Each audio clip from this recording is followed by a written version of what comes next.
Step one is measuring all the openings. I check thickness by how high I need to go and the depth of the window, and then how far down also. I add that all up. After cut all the strips out that I need, bend it at 90-degree angle. That's the drip pan. Next step is to finish the flashing, install the drip pan, and then install the window. And wait for flashing to be done and level. So we start with this 9-inch paper flashing at the bottom.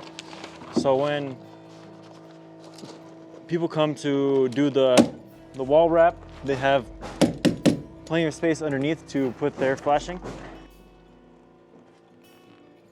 When the next people come to install the house flashing, the black paper, they can put it underneath our flashing, so if water goes down, it goes over ours and over theirs.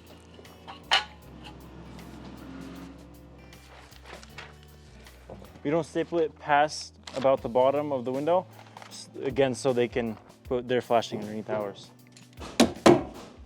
As you can see here, they already have the black paper going underneath flashing. This window is almost ready to go. When they come back to finish the black paper, they'll be putting it on top of our flashing, and then on goes the stucco and whatever finish they have. So he bought a Winch hoist, and he basically just made a system to mount it to suction cups. People already have it made, but they're very expensive. So since these windows are fully aluminum and they're very thick and very heavy, it's very difficult to especially put them on the second floor. Even the first floor, to lift them a couple feet is very difficult. So that winch system helps us lift them all the way up and install them without breaking our backs. So it's capable of 880 pounds of lifting, and so far we've been able to do about 6 buildings here with it. Yeah, this is the second part to my hoist that I built. It's the part that attaches to the window with the suction cups. We like to put the caulking over the holes of the fin, just so when we put the screws in, the screws catch the caulking and basically the screws get sealed right away. It's always nerve-wracking having so much weight hanging up high from the second floor, yeah. From what? 15 feet?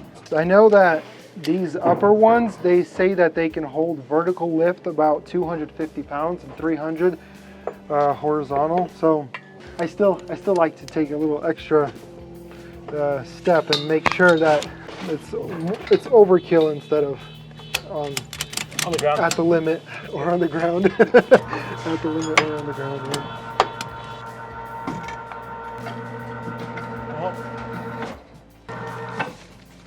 Good. Flashing is good. Okay, how much do we have left? We have about like half an inch. 2 inches. So, good. So if you're like at a place like this, like Lake Tahoe, the higher elevation, the insulated glass units, there's air in between them, and like a chip bag, it expands, and so the same way the air inside between the glass expands, and so in order to prevent the glass from having high pressure inside them, they install these capillary tubes that bleed high pressure. I have a relative who does windows also, and they said they did a house in Lake Tahoe, probably over 20 windows. He said the next day they got a phone call that almost all the windows cracked. Wow. Because there was no capillary tubes. So maybe you can get an architect that knows all the details about windows, and it can tell you that, you know, after this elevation, you need to get capillary tubes.